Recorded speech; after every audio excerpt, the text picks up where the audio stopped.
gentlemen, the show is about to start in 10, 9, 8, 7, 6, 5, 4, 3, 2, 1.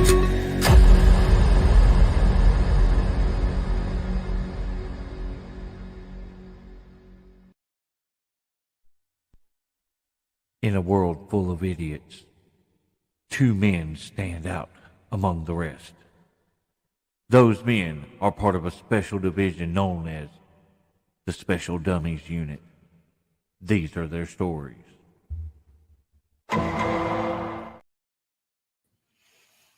really gotta do a new opening. Because it's not just two idiots now. We got a third idiot. But everybody that decides to pay attention to our idiocracies, welcome to Special Dummies Unit. My signal is crap. Here's this dummy. What's up, everybody? Let's rock and roll. You calm down. And then we got this normal. He's not on screen. Oh, well. I'll add him anyway. Here's this. What the hell? That's my hand. Yeah, okay. I bet you didn't know it was me. I bet you didn't know it was me the whole time. I didn't know your girlfriend was going to be on here. Oh, what's up, Austin, Aaron, Wooji? Okay. I can't say your last name. Wooji what? Wooji Kalkui. I mean, I think Fred just invented a slur. Fred. What's up, Marky Mark? I just like that Fred's actually talking. Let's go. Oh, we're gonna get Fred talking all night tonight. Oh yeah, let's go, baby. Oh. I caught him off guard with that one. Oh Lord. Austin, you ain't gotta say you love me. He did. He said it to Gary. Oh. Oh, good God. He says it every single time I see him. Yeah. Austin's a little different. That's why him and Caden make a good tag team, because they're both different. We're gonna leave it at that one. Yeah. So we're starting to get some people pile in here. Got a few viewers. Mostly, never mind. Forget it. Are you gonna spit it out, dude? Most people is Austin. Sorry. This is gonna be my new favorite comment right here. The Three Stooges. Hey, I'm Larry. That's like the worst one to be. I guess I have to be Curly then, huh? Yeah, you're Curly. Yeah, I get a mo because I'm the de facto leader. You would be the one slapping everybody around, so I guess that makes sense. I do that anyway. I kind of do that anyway. And one thing I really enjoy about this is, I always enjoyed that. Mark, I'm not singing that. So I have to play that. Marvin Gaye. Y'all don't realize, before we actually came on the air, Fred was singing. Okay. No, I was. Yes, you were. Yes, you were. You were. What were you singing, Fred? Carry on my way. That's... Don't you cry no more. Oh, okay. Too much. We just lost all our viewers. Gary has left the building. Gary is gone. Oh my God.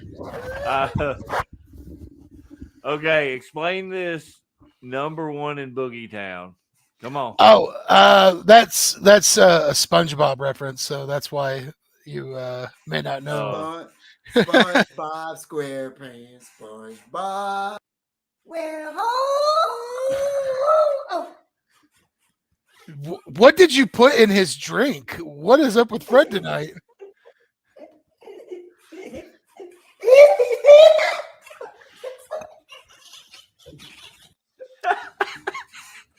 I don't know what's gotten into him. He's got the giggles or something. But see, this is why it's a good thing. Look at that. I love this version of Fred. What's up, Sam? Or whatever. Sean? Sean? Were you going to call him Scene? No, he would have added about 3 extra letters to it. So, All right. Good attempt. Yeah. I mean, everybody's curious what's got Fred in such a good mood. I reach out and tickle him. Hold on. He when he came in here, he poured his soda into a cup. So I want to know what was in that cup before he poured it in. Fred strikes me as a wild turkey kind of person. Oh, we don't have none of that. Yeah. I don't drink Fred wild has turkey. it. So. No, Fred ain't gonna buy his own alcohol. Oh! I mean, maybe some like Seagrams or some wine cooler or something, but To be fair, wild turkey tastes like a spicy old woman's fart, so it's not very good. I just found the name of the next episode: "Spicy Old Woman Fart." Here's Austin, you take that back. I won our headbutt war last Saturday, sir. We did have a brief headbutt exchange that I won because I have the largest head in the world. Yeah, you do. I'll sell a headbutt for you. Yeah. All right, who else is going to Monday Night Raw? I'll be there. I will not be. Yes. I think Cody Rhodes is going to be there. Triple H. Yeah, probably. the pyro is going to scare me. I'm probably going to have a heart attack before the night is over. See, this is what we're going to get tonight. Is every time we try to talk, Fred's going to talk over us now because he's in such good. That's okay. We just got to make Fred very uncomfortable. What in the crap? What is it? Kill it. No, it's somebody trying to call me on Messenger, knowing it's Thursday, and this person knows what I'm doing. So he's an idiot. Bring him on the podcast. We'll yell at them. No, because he would have to be on it. I do not have my screen on there just yet, so bear with me. Keep talk, Gary. Yeah. All right. So I had an idea before we came on here that we would just kind of give our brutal, honest opinions on just random wrestlers throughout the night and see how many people we could upset. This was partially inspired by William Blackwell talking on Lex Luger, who's okay. I think for the time, the era that Lex Luger came from, Logan Maverick's talking smack about me. That's awesome, dude. Awesome. I got yes. I am to somewhat address that without completely just nuking kayfabe. I am very happy with how that whole thing went down. I'm not happy about getting my face kicked, of course, but I felt that match, and we also should talk about the show last week because it was a big show for us. Yeah. That match, and this was echoed by Warwolf as well. That match could have been a complete mess with so many cooks in the kitchen and whatnot, but it went well. It went excellently. It really did very well. Yes. It flowed very well. I think that. Yeah, thank you.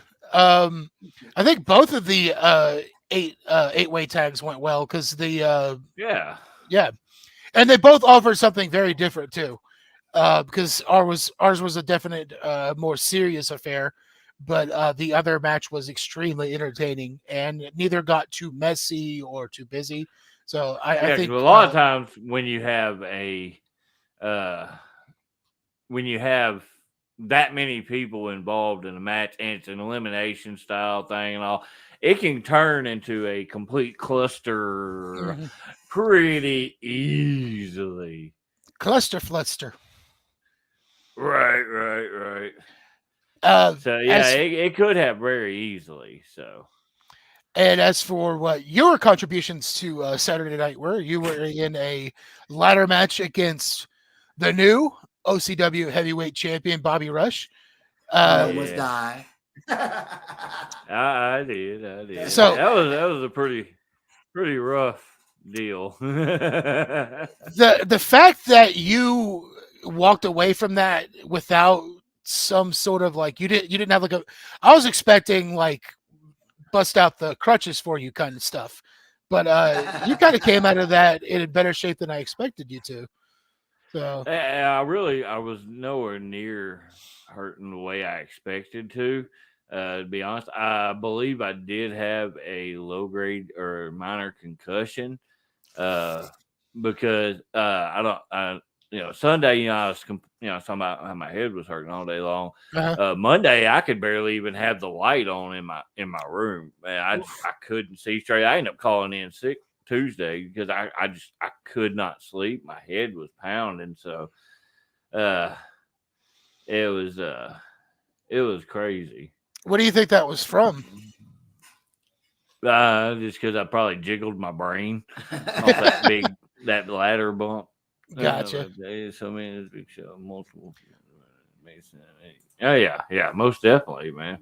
Yeah, I mean, we furthered along Bolo and Wade Matthews. We furthered along O'Malley and Heinzman. We furthered along myself and Warwolf and myself and Logan Maverick. And I think, he didn't necessarily have like a storyline going into it, but I think that Tyler End looked pretty good coming out of that as well. That dude's got a lot of potential. Yeah. I'm hoping to see some good things out of him. He really does. He's got a natural ability about him that that catches you off guard. Even if he looks like Chinese, like if you bought Seth Rollins from China or from but then you accidentally dropped that Seth Rollins toy in a pile of hair, and then you just right. We had a tag match not too long ago, and the crowd started chanting, "Take your shirt off." And so he did, and I started laughing at him. I told him he looked like he still had on a sweater. That dude is hairy. But what was cool, I chopped him, and you can still see the handprint through the hair. So I was like, yeah, great value, Seth Rollins. Wishbone Seth Rollins. Yep. That's pretty much how. But he's a good dude, though. What's up, Jeff? I would echo the comment that Jeff just left, that he gets better every week just from most definitely the time that I've been there. I've watched him improve. So yeah, I'm really happy to see, or I'll be excited to see where he goes from here.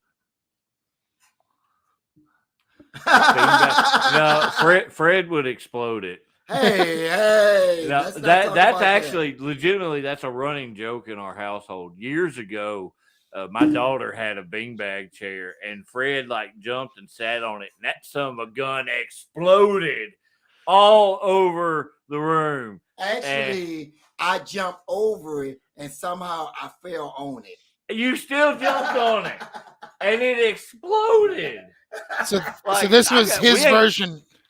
Yeah, we ain't lived there in 12, 13 years. I bet they still finding pieces of that damn thing in the room. And I'm planning on getting another beanbag within the next couple months. That reminds me of the Stretch Armstrongs. Did you ever have a Stretch Armstrong? Yeah, I believe so. I definitely overstretched my Stretch Armstrong until his arm started to tear and the syrup came out. And you're not supposed to drink that syrup, as it turns out. Is that what's wrong with you? Is that what's wrong with you? That's just the beginning of what's wrong with me. We're gonna do the Jericho list of of Gary. I know normally we're very heavy into the comments, but we actually got some stuff to talk about. I apologize if we missed stuff. I mean, we're probably going to miss quite a bit knowing us. We get rambling on. Showing up. I mean, yes. What? You guys got to leave really good and spicy comments tonight. It's spicy comment night. So it's controversial. Good every time I see me. No, we don't do controversial crap on here. You know that. Yeah. I better not go further. Mark, with that. are you talking about Mark? Are you talking about Tyler, who we was talking about, or? Yeah, we did kind of move on from that, but yeah, I think someone should record a podcast while having a match. I would do some stupid crap like that, and I'm having some issues. My stuff's kind of taking a second to load up. Like Gary, and it seems like there's a little bit of a delay with you. Okay, yeah, he was talking about Tyler. So that means Mark up in New York is watching OCW. So what was that? Oh, I was muting it when I was burping because I'm a gentleman. Screw that. No, man, I don't care. I don't care. But I hope we get one subscriber for every time we burp. I can't burp because it may come out the other end. So yeah, I don't need to die today. Just push on your stomach. That would not be good. Do not. I will.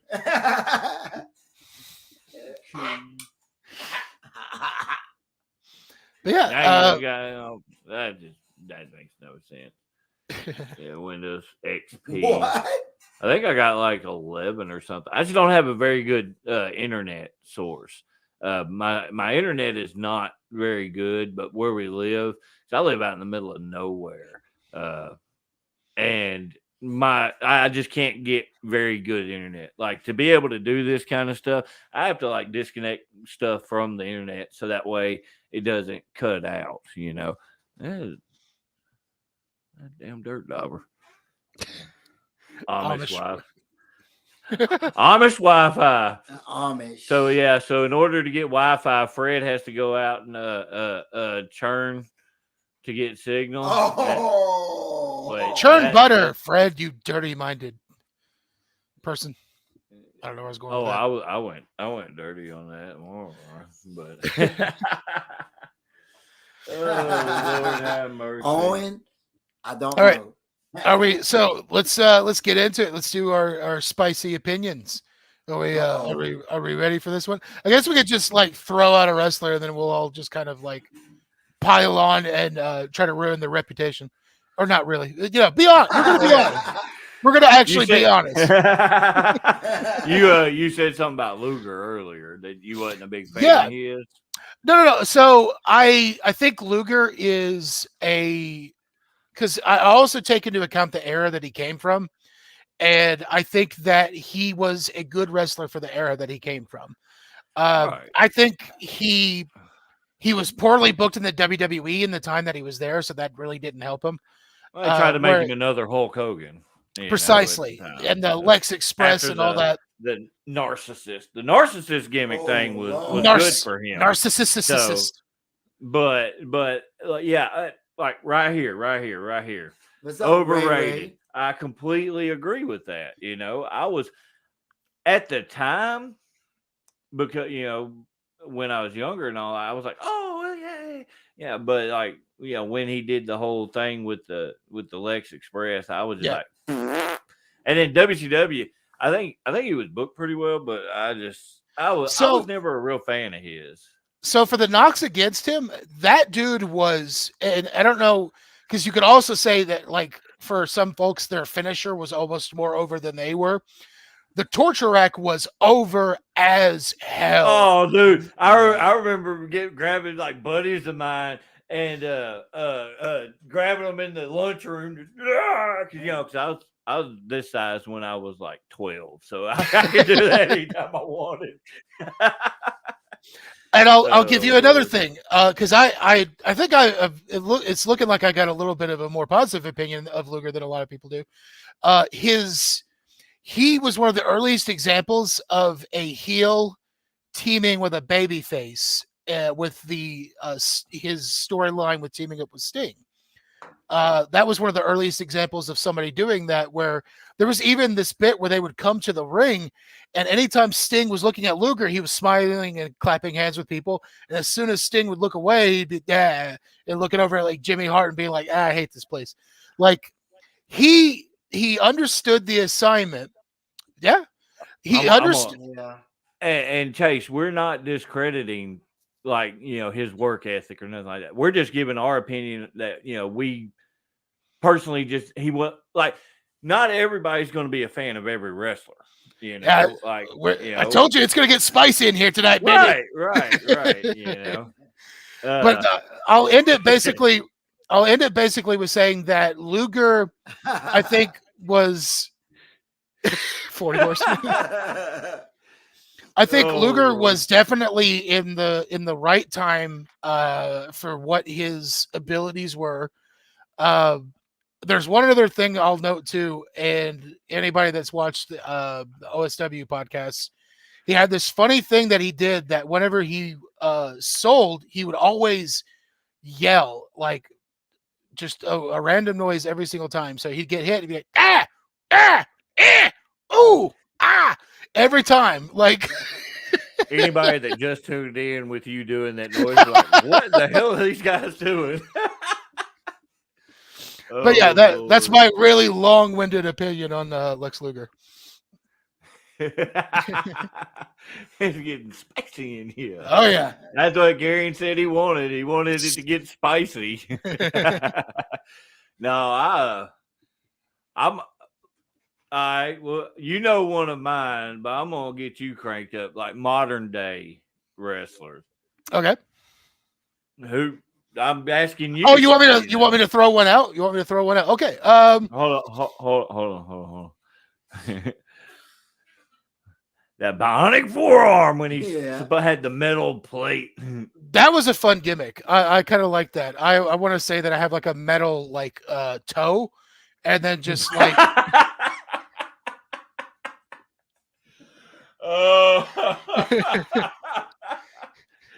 like give people the mandible claw with my toe and then just knock them out. Jimmy Valiant. I love Jimmy as a person. I've actually met him a few times. At Tuckerman. He's an awesome dude. I really like him. Now, I honestly, personally, don't remember a whole lot about how my memory is like older stuff. I have a hard time remembering. But anyway, so if we're gonna do a modern wrestler, I'm gonna throw. I don't hear you. Oh, I'm not hearing you. It's gone. I pulled my headphones out on accident. Oh. Hold on. I have a. Ooh. I got one that's going to really spice things up. Yeah, I saw that. Bret Hart was overrated. Okay, so give me your take on that first, because I got one too. All right. I personally. I always thought he was really good in the ring, even when I, didn't know about things the way I know it and all. In all honesty, though, I always thought he was kind of boring for the most part. I ain't gonna lie, I thought he was. Like I said, I enjoyed watching his matches, but like I don't know, I just never felt like he had any kind of personality, really. Now I'm sure that I'm gonna get like people hating on me for that. But. If Will's watching, we're gonna get some comments from him. All right. So I got it. Get it, David versus Dirt Dauber. Who's gonna win? Who's your money on, Fred? I don't know where it went, but the Dirt Diver that is gonna get in his beer and he can't get it out. Okay. Good God. Yeah. Okay. I'm not a since 86. Oh Lord. All right, go ahead. All right, so as far as Bret goes, I don't think he's not like my wrestling god. However, I think there's some things that I find there's some things that I really like about his body work. One was that he was extremely safe. I don't think he ever injured anybody throughout his whole career. He was extremely safe. He emphasized a lot of little things. Now, this is in terms of like being on offense, being on defense. He emphasized a lot of little things. Like one thing I really like seeing from somebody is when they're selling on offense. Like if somebody's been working your leg the whole match and then you start to fire back up, they're still limping. A lot of folks, you know, and especially that's what we talk about with video game wrestling. A lot of folks when they start firing back up, it's as if all of their injuries suddenly disappeared. And that'd be a good idea. Anyway, but I get the fighting spirit thing. I think there's a good middle ground between doing like the fighting spirit where you could kind of come back from getting your ass kicked, and then also just completely forgetting what happened to you throughout the entire match. So that was the stuff Brett was extremely good at.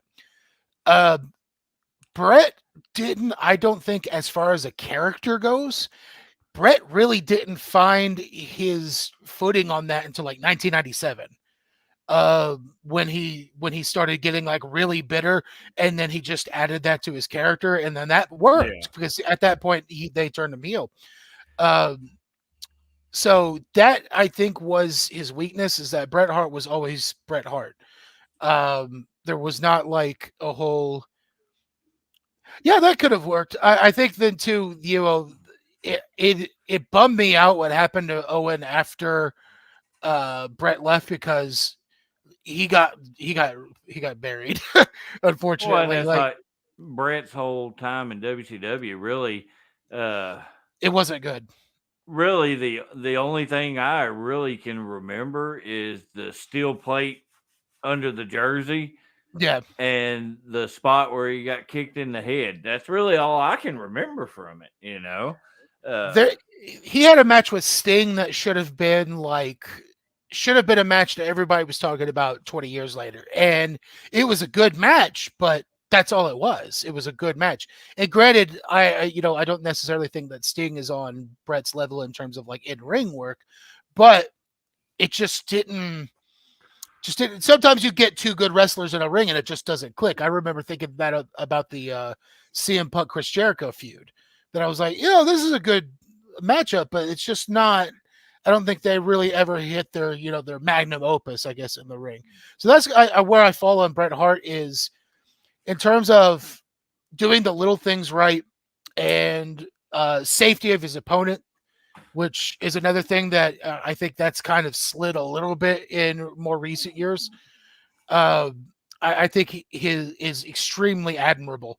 But yeah, and this recent stuff where he's just saying, "Hey." I haven't called him out in a while. This recent stuff where he's just burying all wrestling is like, that's old man shaking his fist at the cloud kind of stuff to me. So I love Bret.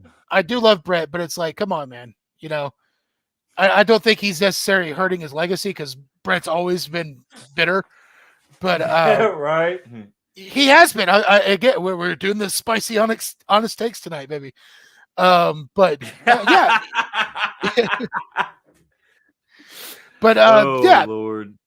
Yeah, I do think that there, as far as like character work and the last like 5 or 6 years of his career were and somebody's trying to message me. I can't get the message pull up because my internet's so bad. So if I miss a message and you're watching this, my bad. Yeah, is there a way for me to pull up messages? Or no, personal on like Facebook. Oh, okay.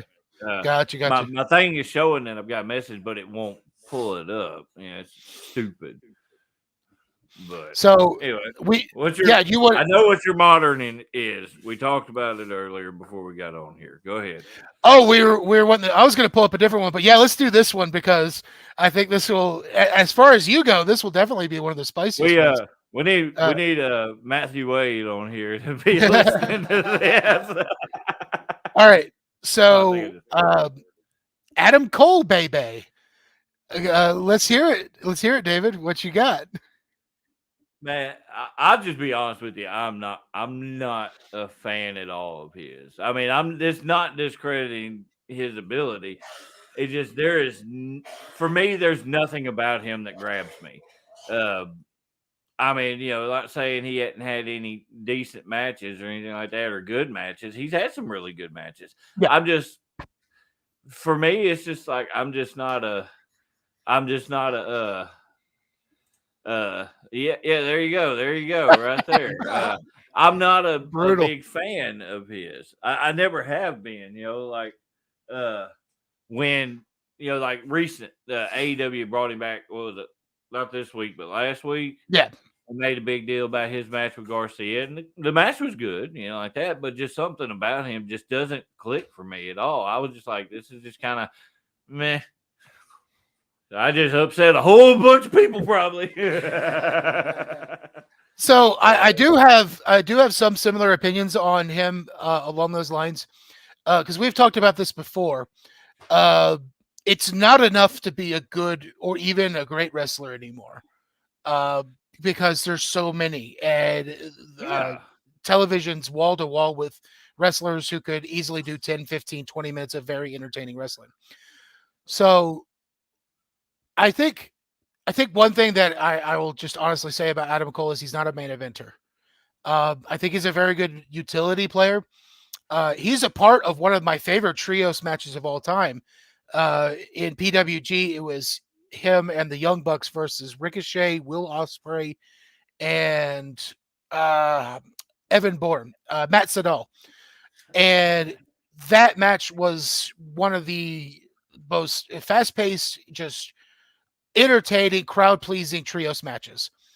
But, and we were talking about his moveset earlier, he has kind of a video gamey moveset where a lot of stuff that he does, I don't think necessarily makes sense. I do think there's definitely something about his personality that makes people want to watch. So because he's found success for some reason. But yeah, there's just not, as far as his character goes, I've never had anything that's just grabbed me like right here by the yeah, you get the image there. Oh yeah. And again, that's just our opinion on it. I'm just, there's definitely, there's something there that a lot of people are drawn to. And hey, that's cool. That's the thing with wrestling. Just because you don't like somebody doesn't make them bad. It just means that, I mean, not everybody's going to like the same people, Like, right. I was always drawn to more of the character wrestlers anyway. Like Sting. So that's what I was about to say. Let's swing this pendulum to the other way now. And The Undertaker. Let's hear you on that, my man. Oh, look at the look on his face. You expect me to say something bad about my favorite wrestler of all time? No, that's what I'm saying. Let's swing the pendulum the other way. Let's gush about a wrestler for a second. I mean, you got one of the best big man ever that honestly could do more than what he did, but he knew exactly what his character was and what he needed to do with it. Now, yes, he was in Suburban Commando. Where was that? But here's the thing: I do feel like that Boneyard match. I enjoyed. I like the cinematic stuff like that. Mm-hmm. But like I do feel like he tried to keep it going way too long. Yeah. And he probably knows it too. I think he's probably said that a few times, that he kept going way too long with it, but again, it's one of my all-time favorites, so shut your mouth. I need a Barnyard Taker and AJ Styles. I'm just a Barnyard. Well, a Barnyard their Taker. figure. Barnyard? Yeah, what I was trying to say. Boneyard? Yeah, I say the wrong thing. Barnyard is like what we have. Oh. Oh, that's a good pickup line. You just get up to some honey and be like, "Hey, I'll take you to the boneyard, baby." Oh Lord! What's up, Cedric? Good God Almighty! So my quick thing. Go ahead, man. Well, we've been on here about 30 minutes. I usually try to play a couple of little segments. I got the Crash Cast Podcast. I always have to say it slow because I'll say you know. Indeed. Crash Cast Podcast. All over the place. YouTube, Facebook. They're on the TikTok. Muhahaha.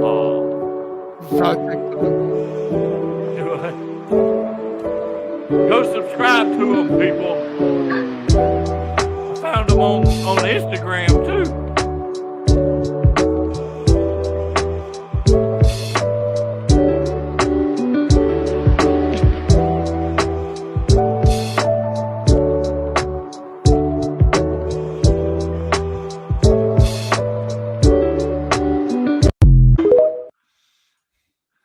Yeah. There's a little plug to it. And this is what I like right here. It's about to hit 600 subs. That's awesome, man. That's awesome. Glad. Hopefully we helped out get a couple of them in there. So, with our whole 10 to 20 people that watch it any given moment. Cedric, you got so many nicknames. Hood Nightmare. Cedric, I love you, man. The only time you're a nightmare is if you're in the line at the buffet. Oh! I'm a jerk. I think he's saying that you eat a lot, Cedric. I think that's what you're saying. I do. So I'll get. Go ahead. What was your one that you were going to say though that you didn't? Oh no, I was just going to give my quick thing on Taker. Because I think whenever we did our Shoots and Giggles podcast or video, Taker was my favorite wrestler growing up, and he's still definitely high up on that echelon in terms of character work, and especially for a guy his size, he was definitely, like you had said, he was capable of a lot more. But especially in the early years of the Undertaker character, kind of held a lot of that back. And then as time went on, especially when he first did it, like shaved his head and did he did the American Badass and then he cut his hair. But anyway, kind of expanded his. That was the one version of Taker I didn't really care for. I was a big fan. Which American Badass or Big Evil or just the whole thing? The biker Taker. Okay. Because you know me though, I like the dark characters. Yeah. I get evolution. You got to be able to change things up and work things up a little different. But evolution is a mystery. Hold on. Think about Brock. I wasn't a fan of that. It's the thing was, it was like Brock didn't need it. They hardly ever even talk about Brock breaking the streak anymore. Like he didn't really need it. It could have went to. So here's the thing. I guess this might be the unpopular opinion, but it should have never have gotten. Sorry, I keep unplugging the thing because I'm screwing with. You're kind of glitching in and out a little bit. Kind of. We're about to get the glitch, Gary. Oh. See, I'm not the only one. Yeah, and I agree with this. It humanized him. He was just kind of like Michael Myers. You don't, or Jason Voorhees. You don't humanize an evil. Or you don't have Michael Myers just randomly decide to team up with some random dude who showed up in the sewer one day and it was like, yeah, I'll team up with you for no freaking reason. Anyway. I will teach you. I will teach you my ways, and you shall become me.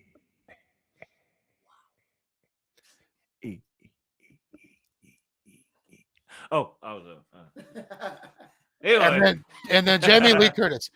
But I guess that was the whole thing on Taker was like, I do agree that things went on a little too long with him, which that's not uncommon. I think for a lot of wrestlers where it's just like this has been their whole life. So there's definitely a point where he probably could have stepped away. I think more wrestlers, I think it's for more wrestlers, they need to do kind of the Japanese thing where like when their bodies start to not be able to keep up the workload of doing singles matches, a lot of them just go to the tag division. And I think that's something that he could have done. Like he did it a little bit. I remember he teamed up with Roman Reigns against Drew McIntyre, and I can't remember the other person that was in that match. But you know, he did do that once or twice, but he also teamed with Kane, who was at the same point in his career. So it was, you know, not really alleviating the you know, the wear and tear on either of them. Yeah, I mean, but you had two big monster guys. They didn't have to do as much. That's true. Oh, Lord. Well, right. Disco Inferno. I am not going to lie. I was a Disco Inferno fan. Yeah. Disco I'm not going to lie. Fever, I love the goofiness of it. Did you ever watch his Can no, we you get can't. a Disco Inferno wrestling figure? No. You can't. Did you ever watch his TNA career? No. It's No, I heard it was not good. I mean, granted early TNA was where a lot of people went to kind of fizzle out, but it was especially bad. They were literally trying to. I think there was a moment where Jeff Jarrett was trying to put him over on the mic, and he said that he is TNA's Stone Cold Steve Austin. And it was just like, no, I don't think that's and like I know he was doing what was he called? He called it the chart buster. But yeah, he was not I liked the last dance, that inverted figure 4. He's standing, pulling up on the leg. I liked that. I don't know. I think I kind of dug that. What's up, Cat? I think that was kind of the issue, is that he had a good spot. Kate. Kase. It's pronounced Kase. I say No, it's not. okay. Anyway, I think, and it's a cold hard fact of life, but there's sometimes where it's just like you're good in this position and not this position. And he was good kind of lower on the card, comedy, babyface or heel.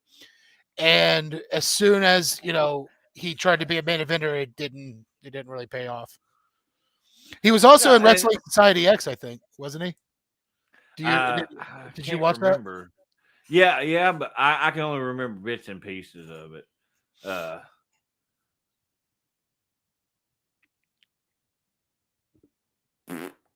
Down there. I don't know. I was reading some of the comments. I was too. I think we were all reading that at the same time. But yeah, I like I said, I don't know why, but it proved though that if you have the right person, any kind of gimmick can get over. Because you know he was doing a disco type thing and all, and then didn't they do like Mike Awesome did that 70s guy or something? Yeah, which is a similar gimmick, but it didn't go nowhere. You know, he was the fat chick thriller. The fat chick thriller. That dude was way too good to be getting those crappy gimmicks. I really liked him if he was, you know, when he was put in the right position, like ECW stuff. He was really good, but then when he jumped to WCW, it just went. I think so. You hear a lot about, you know, people that you think might have done better in a different era. I think Mike Awesome would have probably have done better in this era, honestly. What's up, KT? Oh, all right. He became my idol. Hey, I like Mike Awesome. I remember he wrestled. They should have this good team. Alex Wright. Oh yeah. Well, yeah. Somebody said something about him earlier in the comments. I didn't get to. Whenever Alex Wright would do that dance, I was always afraid he was going to put somebody's eye out. Right. That dude was smuggling a ham or something. I don't know what was going on there. Anyway, seeing like right here, that right there, you know, I get that because he was a lot better than what he was portrayed in WCW. Because like this comment puts it perfect. Yeah, You know? unfortunately, and this was, one of the things that killed WCW was that they hired guys specifically to bury them. And Mike Austin was one of those guys, Well, unfortunately. I mean, all of the feds were about doing that kind of Yeah, stuff. that stuff happened. Public Enemy was another example of that. Yeah. They got brought into WWE. Yes, that's probably his most famous feud, I would guess. Oh is, yeah, is just Tanaka. some of the brutal stuff that they did to each other, just nastiness. And I'm just like, how were you walking afterwards? I Yes. wasn't going to say how are you walking today because that would be inappropriate. Well, yeah, because I don't think he's around anymore. Tanaka, I think, is still wrestling though, isn't he? I don't know. I haven't seen anything about him in years. That doesn't mean he's not. I just haven't seen it. But you know who would have been what would have been the greatest move in wrestling history. I mean, it would the elbow drop of doom to the concrete. I mean, that right there is still the greatest thing in videography, in history, in whatever. Shut up. I was going with it. Okay. So now I got to redeem myself by doing a leapfrog spot over a ladder one day. Being a match is supposed to be a leapfrog. It had the dude stand up too soon, so you fall over him. So I can put it with that video. There's my new opening for the show. That would definitely need to be a bit where a ref held the ladder, because every time somebody does that without somebody holding it, it's a recipe for disaster, because that ladder is just going to go right underneath you. Dude, that gold ladder we had for the ladder match this last weekend, me and Bobby both climbed up it. All of a sudden, that son of a gun started buckling. And I know the ref, he reached over and grabbed it. And I'm just like, just let it go. Let's just fall. And then we just fell off of it because I was like, we're going to die if we stay on this thing. So that's the one that that's the one that we put across from the ring to the guardrail, and I did my awesome leg drop. Yeah, I leg dropped the ladder. We're going to call it that. I leg dropped the ladder. The wild, angry elbow leg drop combination. RPC's frog splash. Yeah, see, right here. Someone needs to do a Dollar General parking lot brawl. That would be easy because they're everywhere. We can literally do that at OCW. Oh, dude, it's one right across the street. So, literally, anytime that somebody, I got to pick somebody up, and one section of the directions is always turn by the Dollar General. It's every time. Ridiculous. That's like the modern version of hillbilly directions is turn at the Dollar General, which of course is going to get you lost. Back years ago when I worked for Dish Network, I did installs, satellite and stuff, and I had this one guy. It's going to show my age. This is back before GPS on your phone.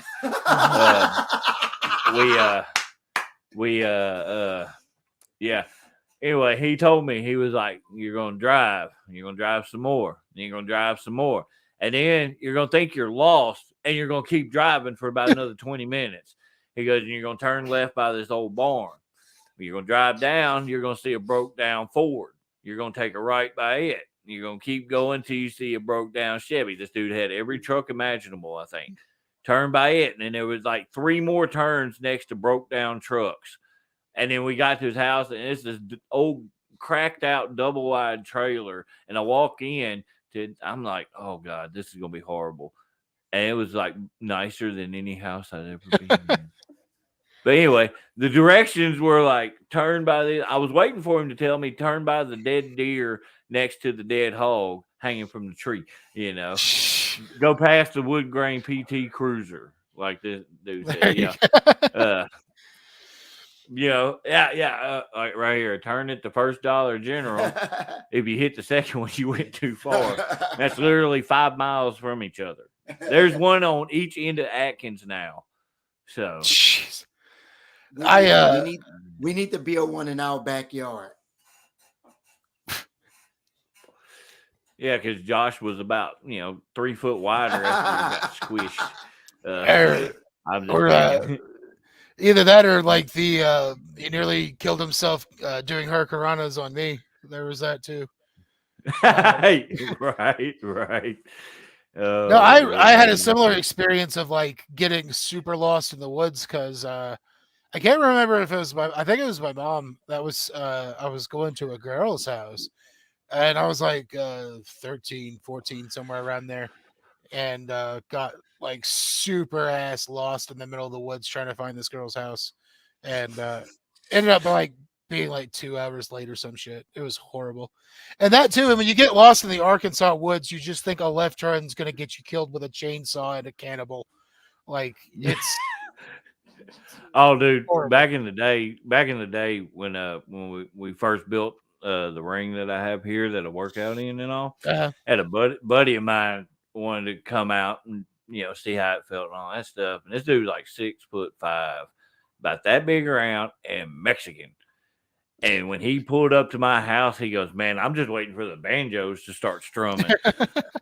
Because like people behind us got big old massive pigs and all that stuff, and I got animals all over the place. And yeah, Have you ever seen he was a Deliverance? little scared.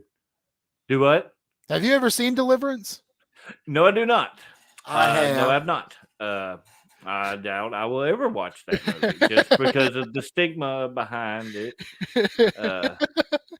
I will probably never watch that. I mean, the closest I have come to seeing Deliverance is the episode of South Park where Spielberg and Lucas are having their way with Indiana Jones. That episode was just on the other day.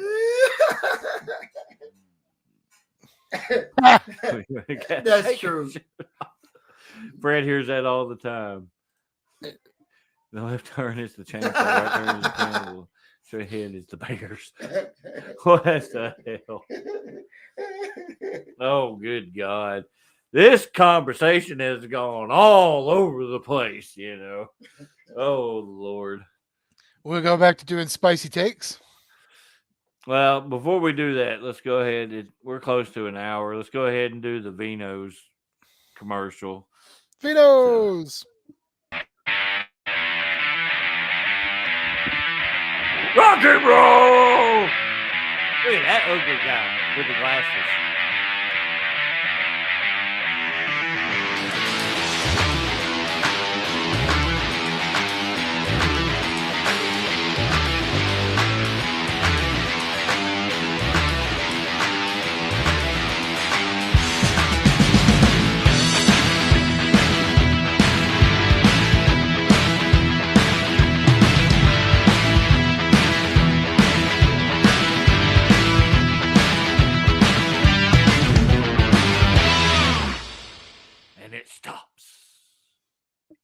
And the picture is still there. Oh, I gotta remove it. Never mind. Dude said he's gonna be there with a VHS camera and a 360 camera. So he's gonna be on both ends of the spectrum of technology. So oh Lord. It's a story of what's part of grandpa's kid that voice is. That's what I don't want. I don't want that to be etched in my. There's too much disturbing stuff already in here. Okay. I don't need worse. Okay. So I've not seen Deliverance, but I guess like the equivalent of like a movie that is completely like burned into my brain from like just horrible things. I did see Cannibal Holocaust. Like when I was like that. It's a rough watch, my man. It's Well, I've read on it a bunch where they actually like they were taken to court and had to actually have the people from the movie show up so they didn't go to jail for making a snuff film. Yeah, because they did realistic. They were one of the earliest examples of a found footage film because they presented a lot of the film as like a documentary. We literally found this footage. It was from this group. Here's what it is. And yeah, it's I remember some people kind of saying like a lot of it's just shocking for the sake of being shocking, and I think there's definitely some of that because like they actually kill animals on screen in that movie, which is a big no in modern Yeah, filmmaking. that's what Aaron just popped up about Yep. that. But there is something to it. The ultimate framing of the story is that like this original filmmaking crew that showed up instigated a lot of the bad things that happened to this tribe, and it's essentially what happens is that the tribe kind of turns the tables on them, and what happens is what you see. So like it's kind of a who's the real monster kind of story, but my goodness, it's like I said, it's a pretty tough watch by the time you especially get to like the last uh like 40 minutes. I think last 40 minutes is when things really start to get nuts. So yeah. Yeah, I haven't watched it. I've read a lot about it though, but stupid notifications. I get a notification off of something that has nothing to do with anything. Yes, KT, I know what you're talking about. That healed have eyes. You know, that one Yeah. stuff watch too. That's honestly like I That don't look- judge folks that get into, specific types of movies, but like I've gotten to the point where like assault of that nature has kind of been like a turnoff for me. Like I could, I guess it's when it's really, really graphic and on screen. It's just kind of and I don't remember. I know I watched the movie. I just don't remember. You know how I am though. I can't remember crap. Well, I think I don't remember if it's as present in the remake. I know in the original there's a scene where some folks get trapped in a trailer and the mutants, you said, have their way with them, and it's okay. Yeah, Okay. I don't think I ever saw the original. That was made like in the 70s, wasn't it? Yeah, that was back when Wes Craven was swinging for the fences because he made that and Last House on the Left in a fairly close time frame, and they definitely toned it down because it's.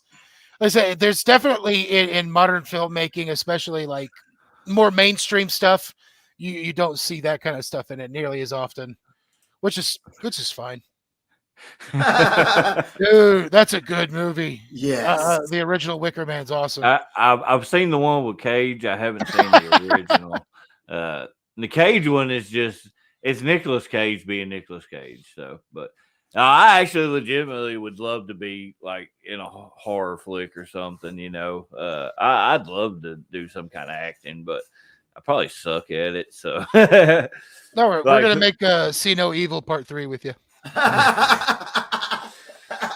Yeah, love slasher movies, but fun movies like Deliverance Hills Again are far from fun. Yeah, I would agree.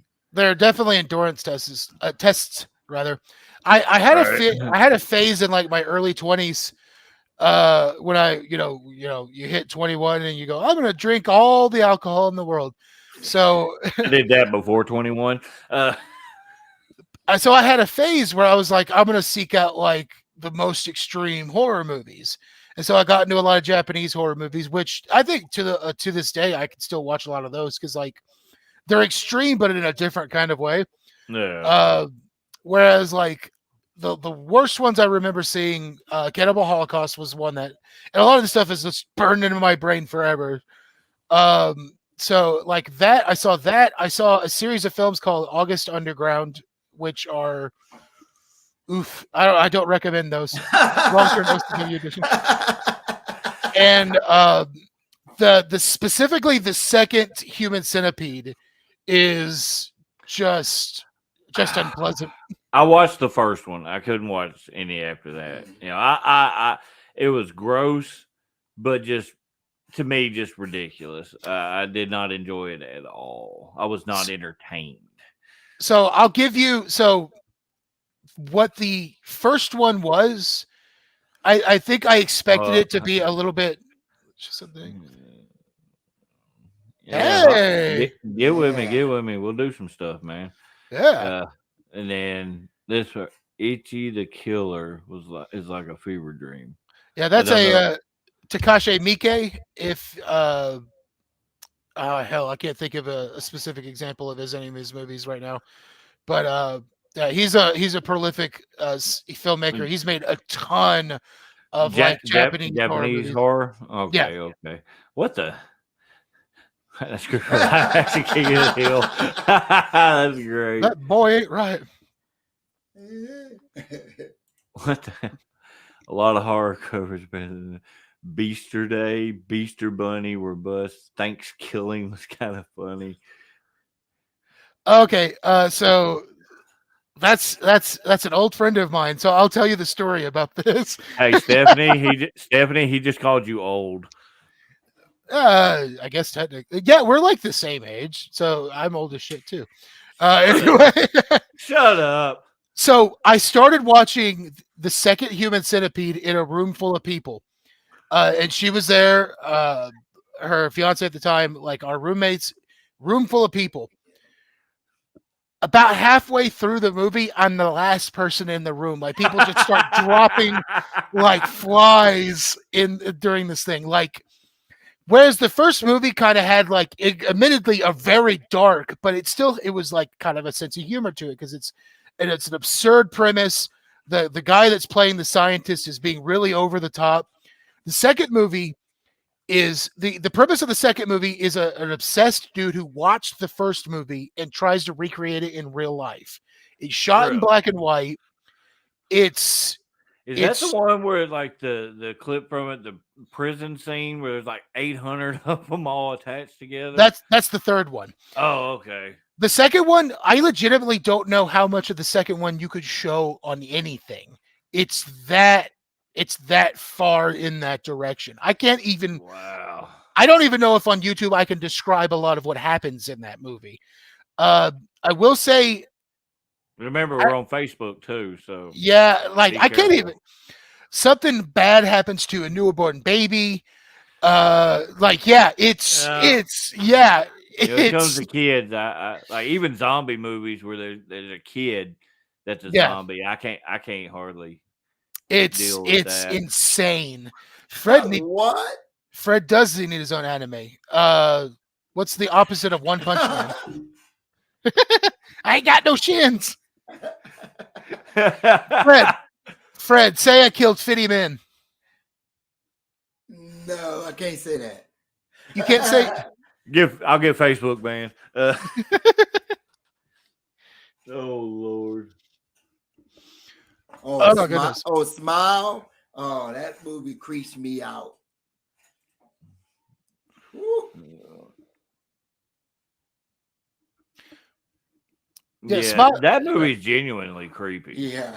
That was really solid. I think like the characters were pretty forgettable. I think that movie was all about like the build up and the scares, especially their marketing was phenomenal. Like you see the clips where the chicks like sitting behind home plate at baseball games, just standing there. Yeah, Scream got in a lot of trouble for trying to do something similar because they were having random dudes dressed up like Ghostface, like in random spots. I was like, you can't do that. After that year where all the clowns were in random spots, everybody got freaked out by that. Oh yeah, What's up, Cody? Yes, Evil Dead Rise. Yes, I am very much looking forward to that. That's definitely my most anticipated. Like even just the previews creep me the hell out. You know, Evil Dead's one of those that, like, as far as the films go, like every film knocks it out of the park for me. The series is hit or miss. But as far as the movies, every one of those movies are excellent. I have not seen Cocaine Bear yet. Yes, Cedric, get out. Get out, creep me out. Why did that creep you out? I mean, I thought it was a good movie, but it wouldn't creep me out. But never mind. Cody's talking, yeah. Oh Lord. Oh. Hell yeah, this would be awesome. I'm gonna tell a very random story since I know my friend Stephanie's watching. Yeah. I'll agree. That remake was actually very, very good. I really enjoyed that remake. I think the good thing that they did there was they recognized that it wouldn't be a good idea to try to replace Ash, and they kind of went their own way. They with made it a new movie, basically. But and then this right here, I really like that movie. And You know, then where it explained the stereotypes, why they're certain ways, and then the whole stuff at the end with the like rotating cubes with the variations of horror icons. I thought that was just And Chris Hainsworth great. died. The crazy thing about that movie was that it sat on the shelf for like 3 years. Really. Like it was made and then it got shelved and then it did not get put out until Chris Hemsworth got cast as Thor and Thor came out. And then they were like, "Oh, okay, well we'll put it out now that one of the people in this movie is famous." But yeah, they legitimately didn't think that whatever studio had a hold of that movie didn't think it was going to be a hit, so they just put it on the shelf. But all right, so David's doing fart face. Sour. Anybody's know about Sour Boy? It's a being the elite bit. It would it's Carl Anderson. When he's not cheating on his wife, he would do this thing where that was a mean thing to say. Anyway, yeah, he would do like he would do that face. KT put it Bitter beer. Yeah. I like bitter beer. Okay, so I have to tell the story or else I will forget. So Okay, go ahead. Go. Since my friend Stephanie is watching, so there's a number of stories that I could tell, but I'm going to tell the bat story. So when we were living in our apartment in Madison, Wisconsin, we were it was Stephanie, myself, our friend Aaron, and our friend Bethany. It was the people that lived there. And Stephanie and Bethany. Yeah. Everybody that sounds like the setup to a bad cheerleader horror. Here's the funny thing about my friend Aaron. So my friend Aaron, his first name, he goes by his middle name. His first name is Randy. His last name is Horton. So his name is Randy Horton. So yeah, there you go. Wrestling. Didn't Russellville have a mayor named Randy Horton? They did. I don't know why he didn't. And they changed his Twitter or not Wikipedia page to give all information about Randy Orton. I didn't know that happened. Yeah. Anyway, go ahead. Go. So we were all playing Cards Against Humanity, and we noticed that they all had there was a couple of cats in the apartment, and one of them was doing that thing where they're just staring at a spot on the wall. And sometimes, cats just see demons, so you just like, oh, the cat's staring at a demon or whatever. But we all look up and we happen to notice that there is a bat just kind of hanging. They had like a blanket as a decoration on the wall, and the bat was just kind of hanging on the side of the towel or blanket rather. And so everybody kind of kicks into a different gear. Now, I will say I had partaken of some substances just maybe 10 minutes before this happened. So like my perception's a bit altered. And like I'm like, oh Lord. But like I kick into commando mode. Like I don't know. I'm not bragging on myself, but for some reason I was like, okay, I could take care of this. So my friend Stephanie freezes, like completely like balls up and freezes. Like she had like a really deep fear of bats. I don't know if she had a big fear of Batman or what it was. But so I'm like, okay, we got this. And then the first plan was I got a pot lid and a pan, and I was like, I'm going to capture the bat and I'll release it outside. That did not work that way. Oh, okay. So the fear of bats didn't really hit her until that moment. Well, that was a very unfortunate time to discover that. So when I approach the bat with the pot and the pan lid, it starts to fly around the room. And she starts screaming. It's just screaming, like huddled up and screaming because, like, apparently she's having flashbacks of bats attacking her.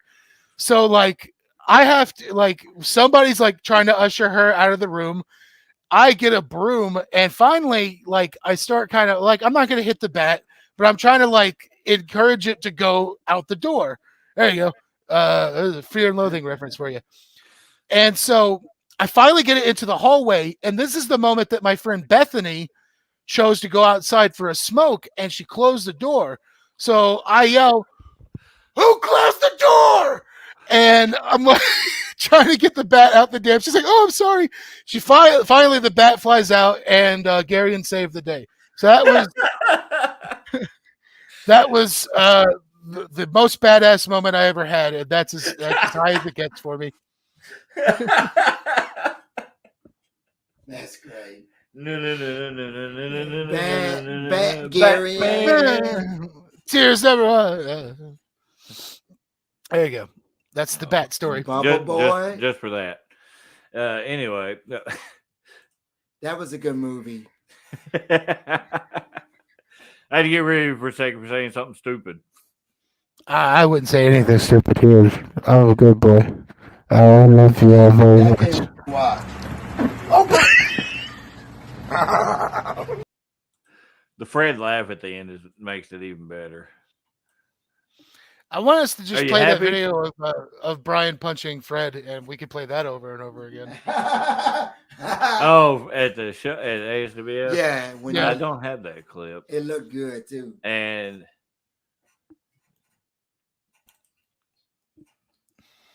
I liked it. Yeah. talking me about the one too. with Pattinson? Yeah. Yeah, thought it something was in pretty the good. way. It was I thought it long- was a something long different. movie. It was different though. I mean, it was grittier. So I here's my thing was that it is probably the only Batman movie that actually was a detective film, because that's Batman is a detective ultimately. yeah. And so that it felt like that was the only Batman movie that really showed him like being a detective. And it was very grounded, very like the only thing I'll say is like as far as wherever the future of these movies are, no Joker, please. And this is coming from a person who loves the Joker. But my God, Joker is overexposed, overused. I think at this point, you dust him off every once in a while if Mark Hamill wants to voice him. One exception, if we ever can get Willem Dafoe to play an older Joker, then that's the exception, because he wants to do it, and I think the world wants to see it. But outside of that, man, I think I'm kind of done with the Joker. And Harley Quinn's getting close. Harley Quinn's getting close to that too. I actually I dug the Joaquin Phoenix Joker movie. I liked it. I personally liked it. I thought it was more of a psychotic break type thing. They're about to make a part 2. Like I enjoyed that one. Now, like that one with the way they did it, they could have done it and not be like a Joker movie. They could have done it just in its own genre. I have conflicting opinions on it because I think there's some excellent scenes in it. Joaquin Phoenix, Joaquin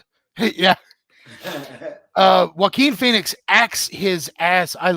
Okay, so Batman Forever showed him being a detective.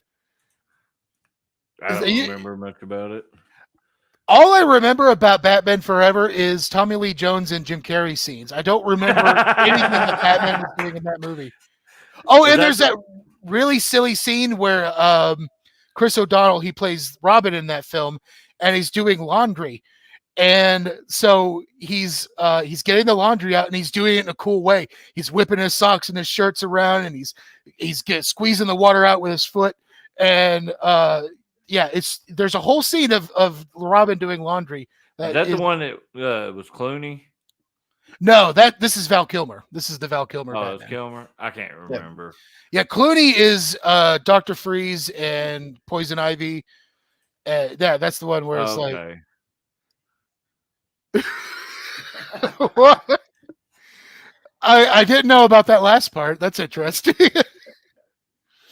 But yeah, it leads to the scene where Robin discovers the Batcave because he sees Alfred go into the secret bookshelf, and he jumps down there and falls in. They're like, "Oh, yeah. I guess you're Robin now." I know. I watched them. I can't remember. I don't think I can really remember much of anything anymore. It's as if you have a job where you get hit in the head every once in a while. It makes it difficult to remember things. I had a bad memory before all that. Yes, yeah. I think I just subconsciously blocked out anything like age 22. Who needs childhood memories? Right. Yeah. How did we go from talking about wrestling to movies? We just segued like all over the place with this. So Yeah, we've spent a lot of time watching movies for some reason. all right, well, let's I do like it. movies. Oh wait, hold on. What's this say? I'm trying to get. Alfred was good. I like Alfred.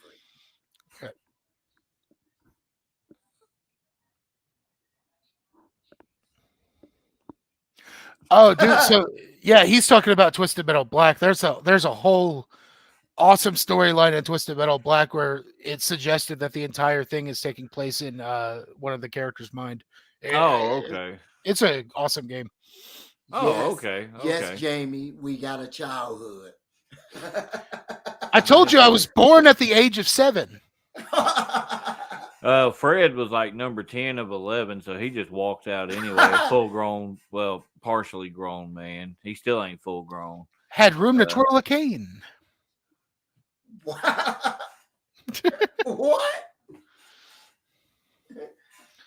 All right, let's go ahead and do this other deal. Battle of the Catalina wine mixer. Funny, Katie.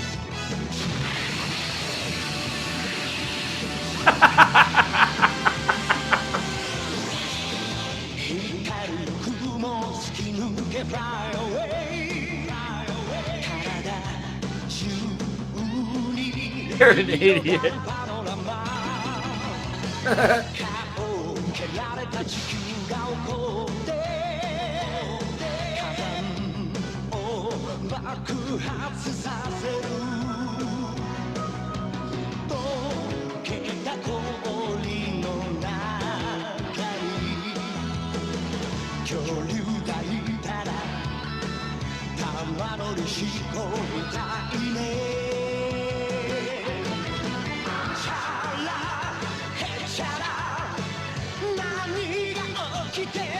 Red James!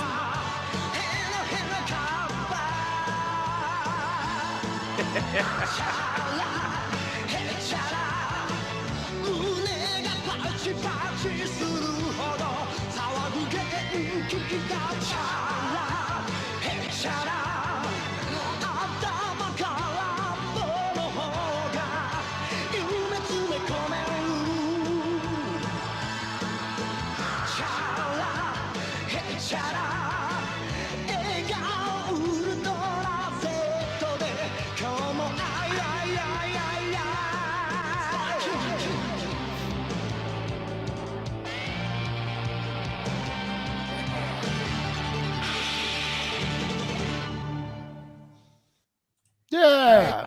I can't watch action. Oh, KT, that's awesome. So right here he said it was like 80s action movie. So KT corrected it. This original Dragon Ball Z theme. That sounds like an an 80s theme. It sounds like an 80s theme because it's from the 80s. So there you go. We need to hire some Dragon Ball Z characters. You know it's a cartoon, right? Not mine. Scratch that. Okay, what Dragon Ball Z character do you want to be, Fred? There's a whole lot of different Gokus. There's a green one. I want to be PG. There's a big pink one. I think there's a purple guy, Goku. There's a little short bald Goku, and then I seen an old Goku on one of them. I've never watched a single episode. He wants to be the one with the good hairline. That would be Vegeta then, I think. Wow. Is Vegeta's the Goku that wears like the silver shoulder pads, right? Close enough. Okay. Well, I don't know. Looks like me and David's gonna be watching a marathon of Dragon Ball Z. Hey, No. here's an idea. Spicy opinion time. K Tumor. Oh, I'm gonna stay out of that one. What about it? I was just saying spicy opinion time Oh. since he was he- watching. He's a nerd that likes anime and stuff and could hurt me.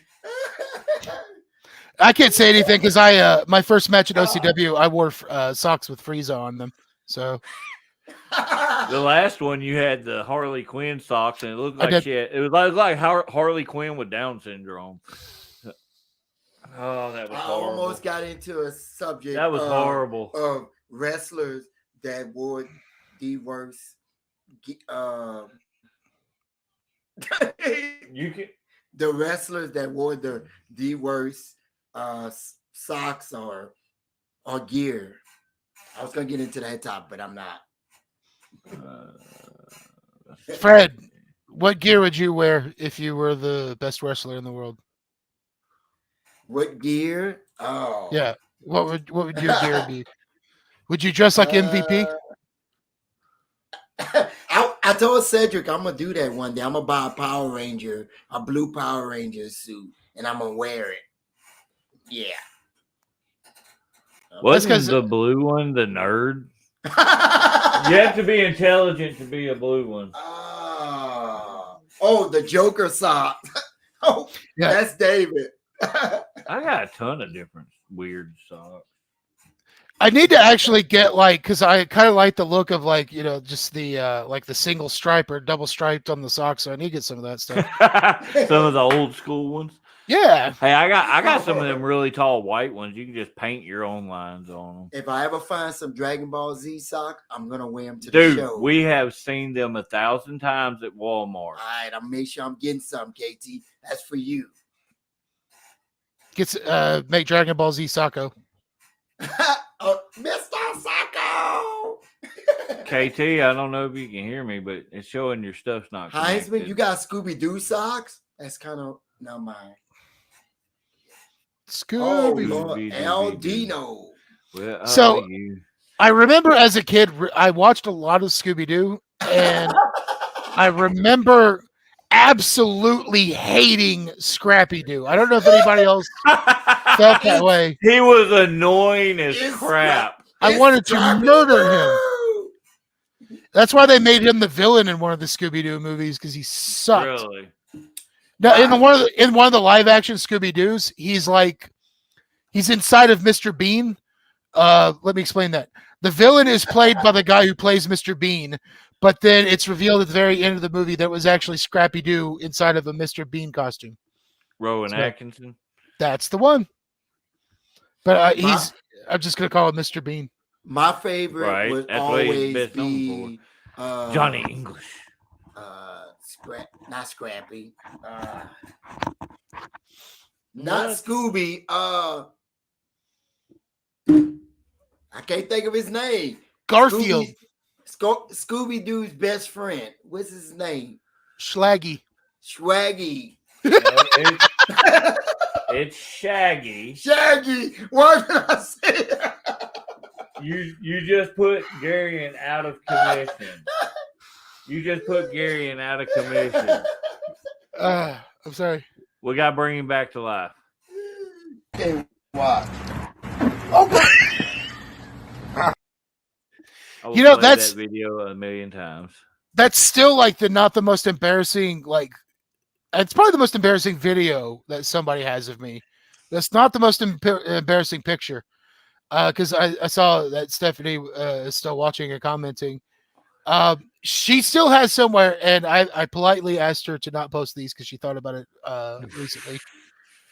I went to a party. I was like 22, 23, and I went to a party in Fayetteville, and it's the only time I ever got alcohol poisoning. Essentially, I passed out. The party was late December, I think it was a New Year's party, but basically I passed out, and I guess I didn't know there was some rule about passing out with your shoes on or some shit. But I passed out with my shoes on, so that means people can just do whatever they want to your unconscious body. And they dragged me out onto the stone porch, or the concrete porch in the middle of winter. She says we were 19. For legal reasons, will say I was 21. They dragged me out onto the concrete porch, and it's like 20 degrees. So they're like, oh, we can't leave him out here. At this point, I've probably smacked my head against the concrete a couple of times. So they dragged me back in. And at some point, somebody draws a dick on my back. Happens. And it's a big one, too. A big, like, I think they used red marker. Big red dick on my back. And then they take me into the bathroom and they just throw me in there because drunk people are making these decisions.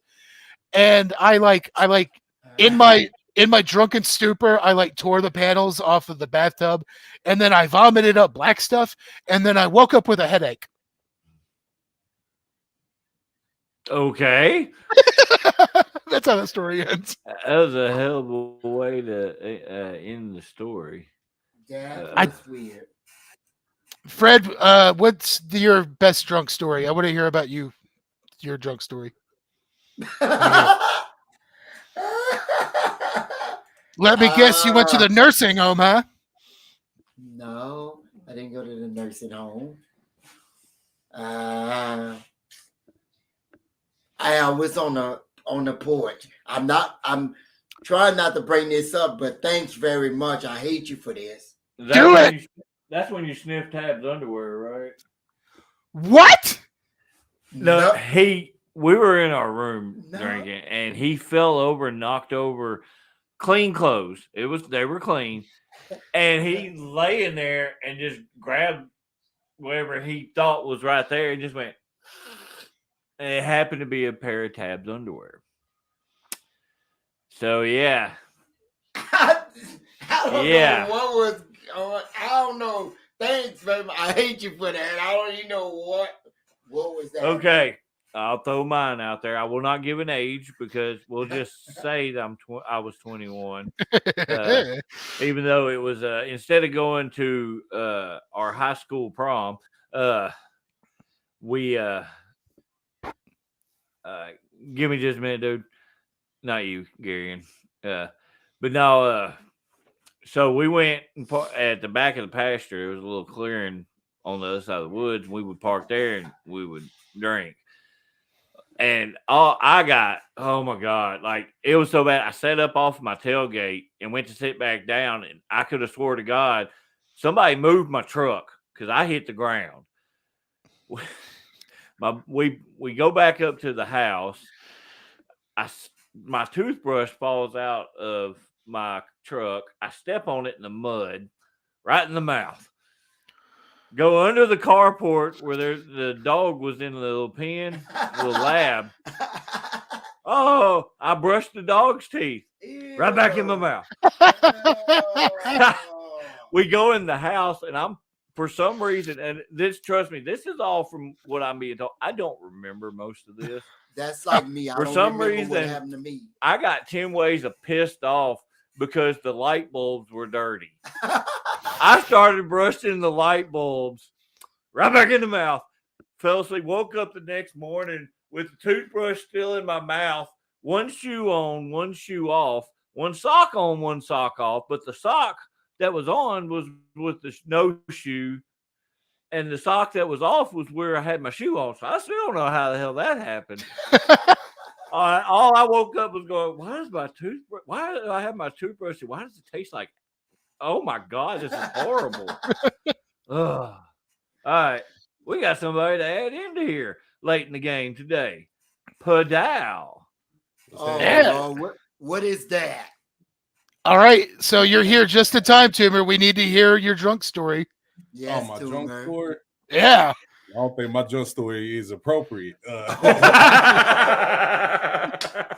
forget I'm a college dropout. So same here, brother. Same here. I am a college dropout. So yeah, things got a little crazy, man. I was hopping on here though. You asked me about my hot take or spicy take or whatever. Oh yeah. I don't know if anybody's still watching it that really follows Dragon Ball, but I got this weird analogy. So Gary, you might know what I'm talking about. David, I know you don't know what the hell I'm talking about. I ain't gonna know nothing. All right, so Let's hear it. So check this out, right? Remember when Goku and Vegeta in the game, they all met Beerus and Whis. What do we tell them? I train Beerus, but I cannot interfere with any fights. I cannot interfere with any mortal conflicts. Now, hold that into your head. Now, go all the way back to the beginning. Who was around from day one who obviously showed he was strong enough to step in and intervene in any fight, but never did? Is that I mean, specific, like you're talking like beginning of Dragon Ball? Yes. Never stepped into a fight. Goku. No, Goku was in every fight. Well, almost. But Mr. Popo. Oh, God. Now think about it. Mr. Popo had all the knowledge when Goku got beat up by Vegeta and they needed to go to Namek. What did he do? He just popped up and was like, "Hey, what's up?" Freaked everybody out. Showed Bulma where the Namekian shit was. She went and found it and all of this jazz, right? But the whole time, every conflict went on, Mr. Popo could have easily stepped up. Now, my question is, which is my hot take, which a lot of people may agree and a lot of people may disagree. Whis couldn't interfere because Whis himself is an angel. Does that make Mr. Popo an angel too? I'd buy it. I'd accept that theory. Because remember, no idea what they're talking about. Okay, so David, if I show you a picture of Mr. Popo, you will not believe that they put him on television. I swear to God. Him and Jake from Pokemon. Yeah. Did it look like Fred? The worst. No, I'll legit send you a picture later on, and you will be surprised. It better be that Popo guy. It better not be something else, because if it does, no. I'm blocking your ass, Gary. Popo's design was so bad that even when they Americanized it and tried to PG it and cover it up with editing, his edited version looked bad. You legitimately couldn't change his design to make it work. There's a reason he's barely in Super, because they know that his design was a tad spicy, as we've been saying all night. Mm-hmm. That's been your favorite word tonight, spicy. I'll put it like this. David, what color is my shirt? This angle, it looks black. That's Popo. That's Popo. Popo was the living embodiment of a Japanese artist using the hard R. So, oh wow, yeah, bright red lips. He wouldn't want to be in the movie Get Out. No, anyway, but like I said, he was strong enough to where he could have stepped in and intervened at any time. The reason why we know is what happened when Majin Buu showed up. He trained Goten and Trunks while they was in Super Saiyan form. Hold on, how you going to make a character black and then name him Popo? That's like an inside joke in its own self. Hey, dude, there's a character named Mr. Satan. I don't know why they name things the way they do. Toriyama drew a lot of his characters in Dragon Ball how he viewed other cultures in other countries. Like Majin Buu, the Fat Buu was how he viewed Americans. That the big pink guy? Yeah, he would turn people into candy in fast food. Yeah. So there you go. Fat, strong for no reason, but childish as hell. Gotcha. Okay, so I may actually have to watch some of this just so I know what the hell you're talking about. You follow like a lot of samurai culture, samurai lore. Yeah. I think you would appreciate watching Dragon Ball first, because Dragon Ball is really an adaptation of Journey to the West. Yeah. Okay, so it's Dragon Ball and then Dragon Ball Z. Yeah, you have Dragon Ball, then Dragon Ball Z, and then Dragon Ball. Should we talk about GT? You might as well. I still throw GT in there. There's good stuff in GT. I think Super Saiyan 4's design is underrated. Yeah. But there's some other stuff like Vegeta barely getting used, and then having to cheat to get to. Yeah. That did not make sense for his character at all, and that still drives me crazy. At all. I remember hearing Dragon Ball Z and Dragon Ball Super.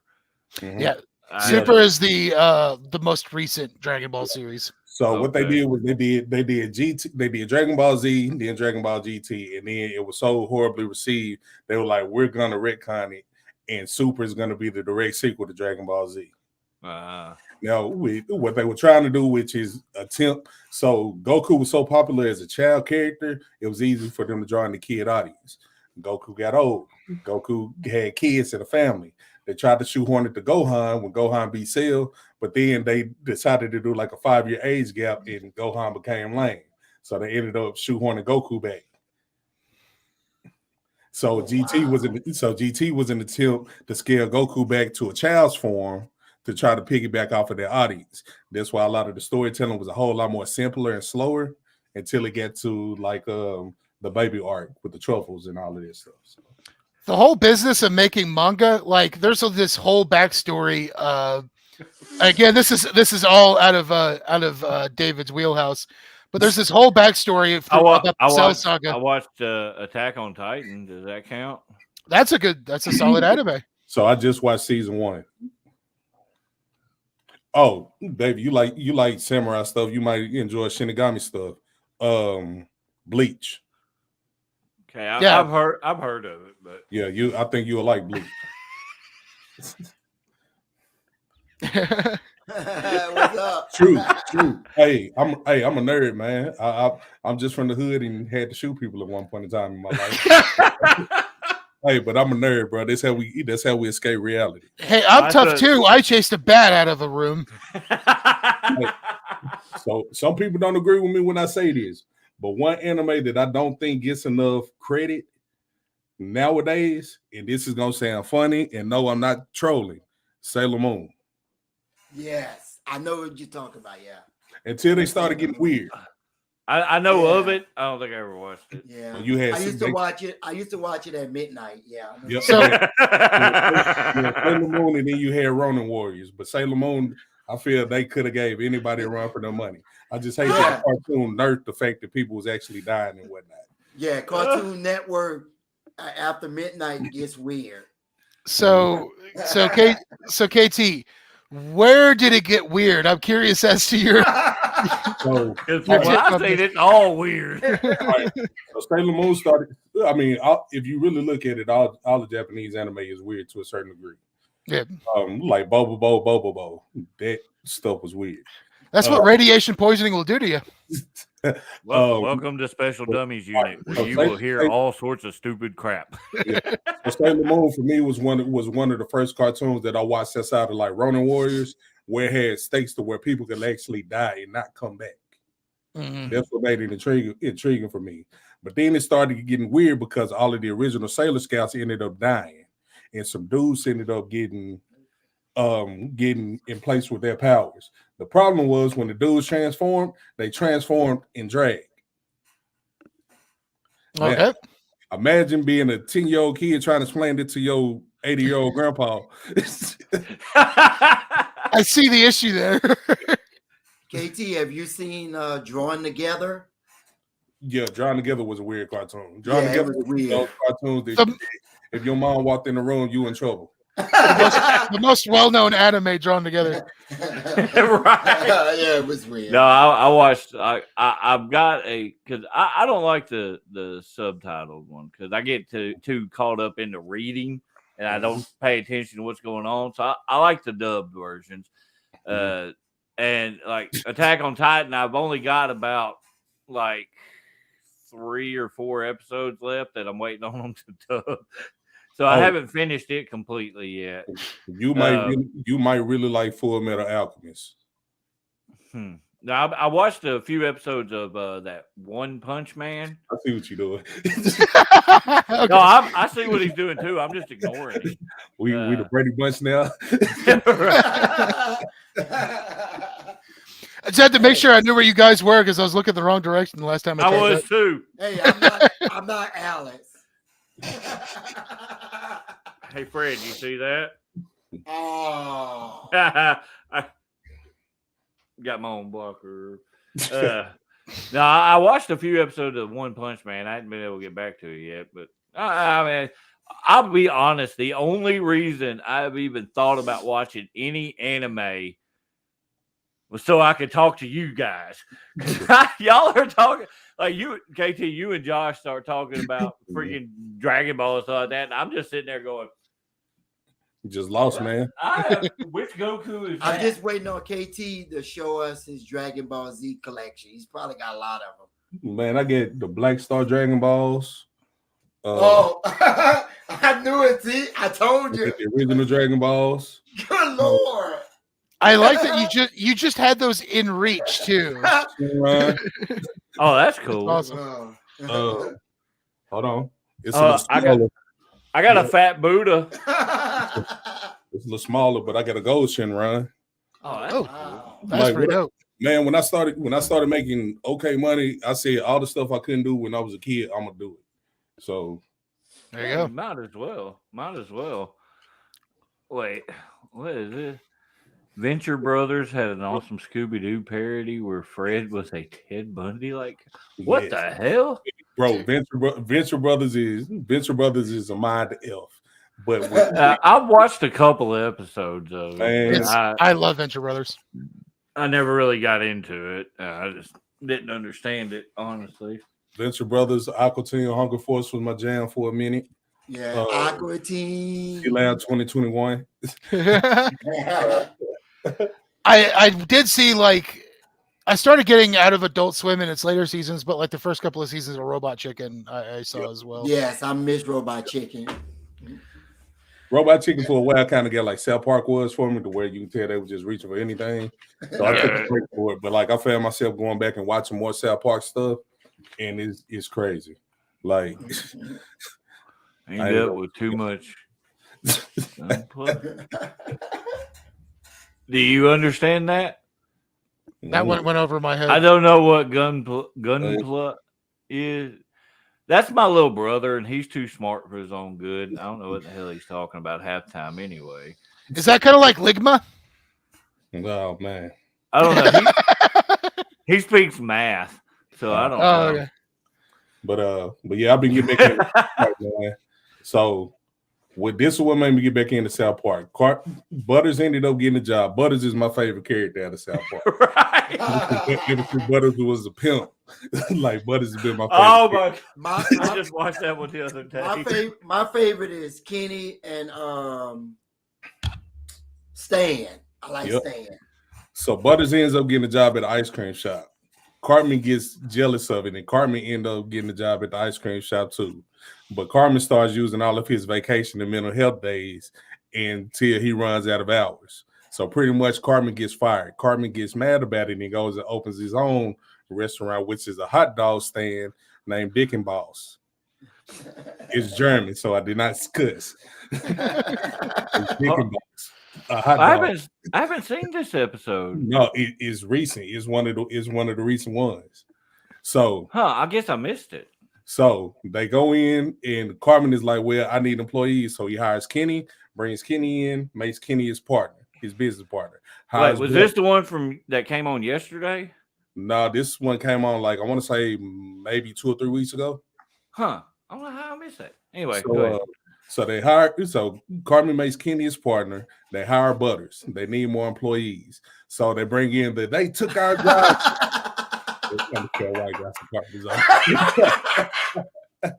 Hey, Cartman been a man since the Scott Tenorman's days. Scott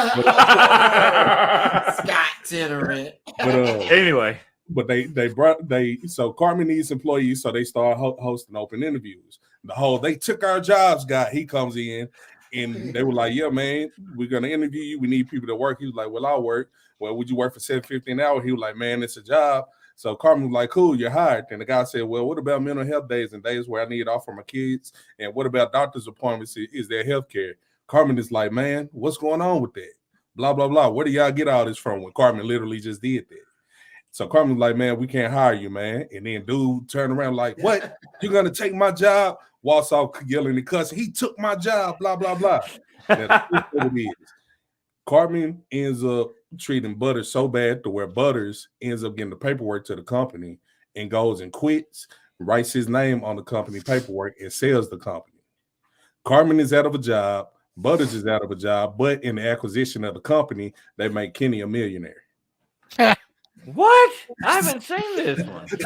I gotta go back on my DVR and make sure I didn't miss one of them because I know I haven't set to record. Man, I got a website. I watch all of it on. I'll send it to you. There you go. I say I should have it recorded somewhere. I'm upset that I have not seen this one. I have Paramount Plus for some reason, and I've been going back and watching a lot of old Beavis and Butthead episodes lately. I got it strictly. I don't have it, but Carnahan does is I'm logged in on his. We got it, because Tab had a show she liked on there, but as soon as the South Park movies, the pandemic episode, were like futuristic one, I was all over it. And then the new Beavis and Butthead movie and all that stuff, I was all over Paramount for a little while. I did not expect that to be groundbreaking, but I actually thought that was going to end up being bad, but it ended up being pretty entertaining. The new Beavis and Butthead movie. I thought it was really good. Yeah, I hadn't watched Beavis and Butthead since Do America. I genuinely love Do America. I think that movie's extremely entertaining. Underrated. Every 13-year-old in America. One of my favorite South Park episode is the biker. The biker. You cannot. No, we cannot talk about that one because I will get banned. I was already talking about the Steven Spielberg, what they did to Indiana Jones. I did not specifically say. I said they had a good time with him. I did not specifically say what happened. So. That's interesting phrasing there. Well, I gotta break it up. I had to break it up for a minute. You looked the wrong way, Gary. Now look up. You look the right way. There you go. There you go. So there you go. So what is y'all favorite South Park episode? But make it clean. I got a couple. When Wendy beat up Cartman. Oh my God. That was my all-time favorite is forever gonna be when Butters was a pimp. That one and when Cartman fought the midget. Yep, when Cartman fought the midget. Oh my God.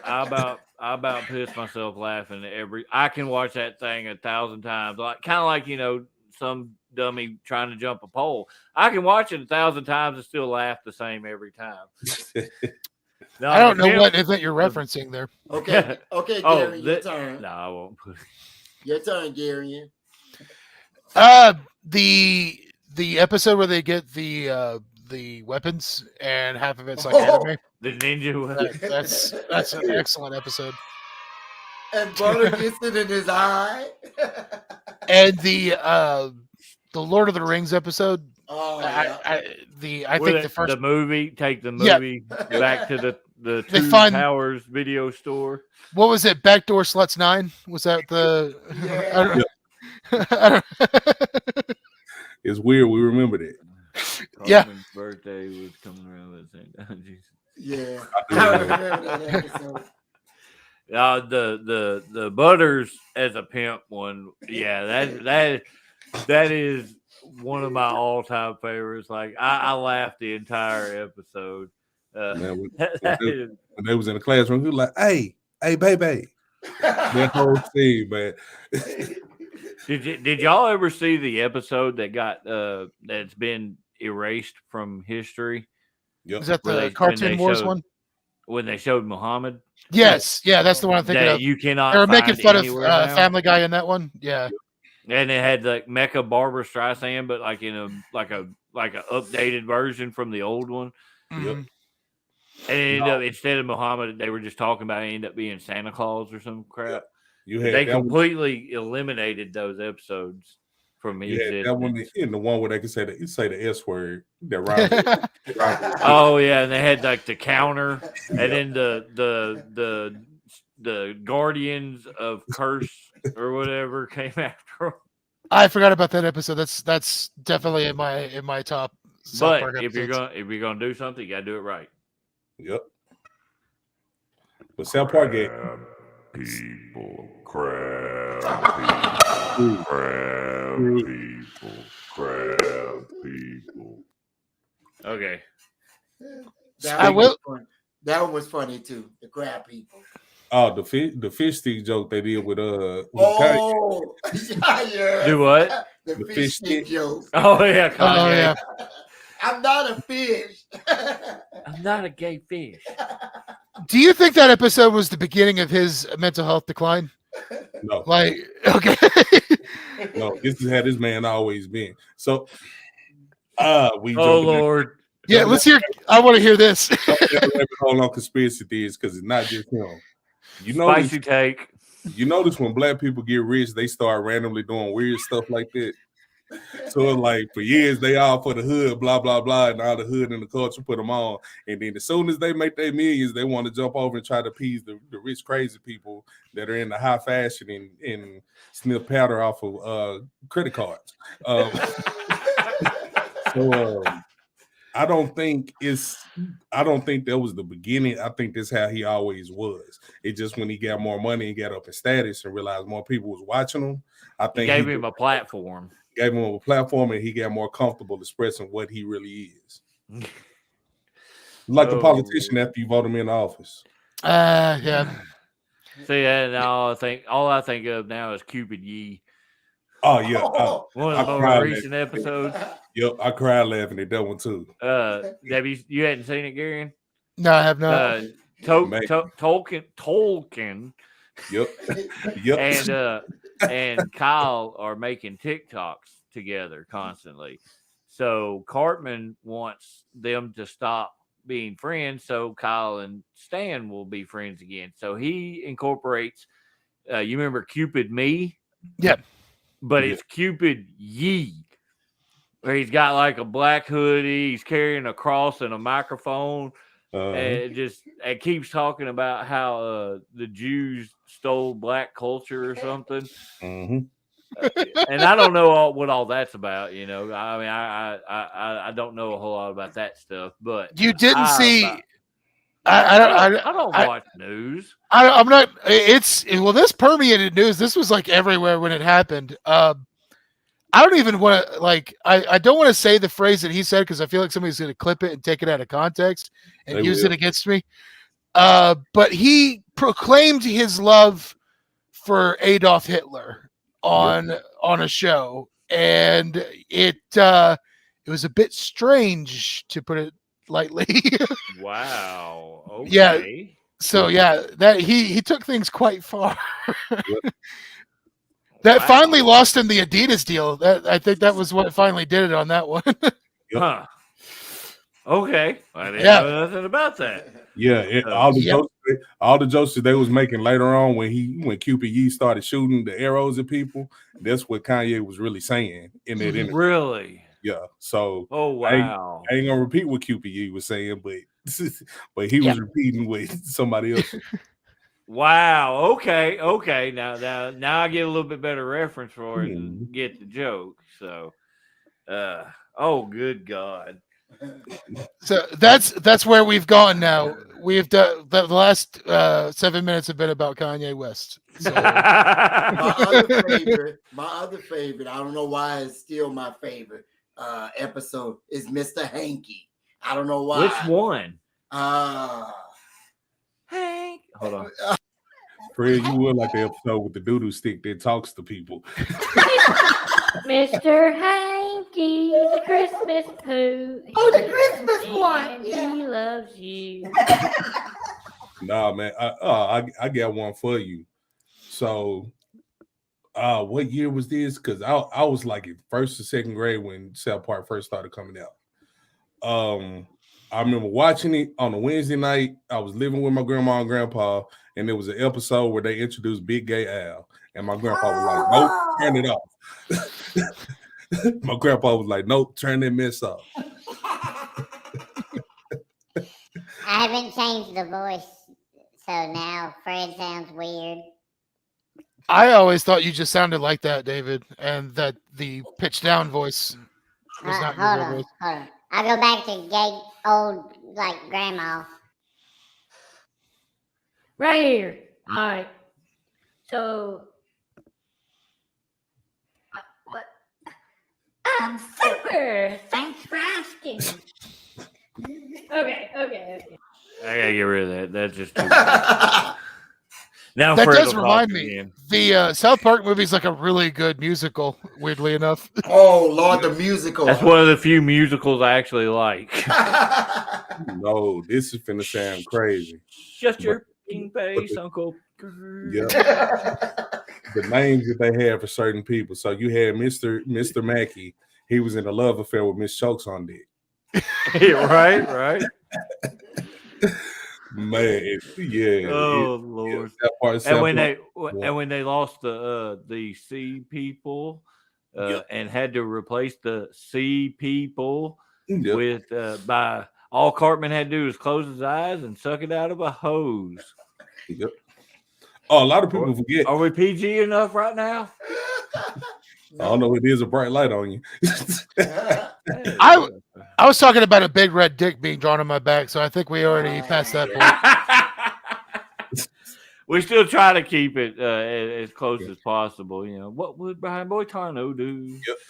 Like a lot of people forget, the very first episode of South Park, Cartman was anally probed by aliens. Yeah, I remember the big satellite coming out of his butt. And from time Didn't to time, they went back and redid that episode and like made it as a like everybody realized at the end it was like a flashback or something. Because I remember when they did one of either Stan or Cal was like, wait, didn't we already do this? I remember Jimmy and Timmy.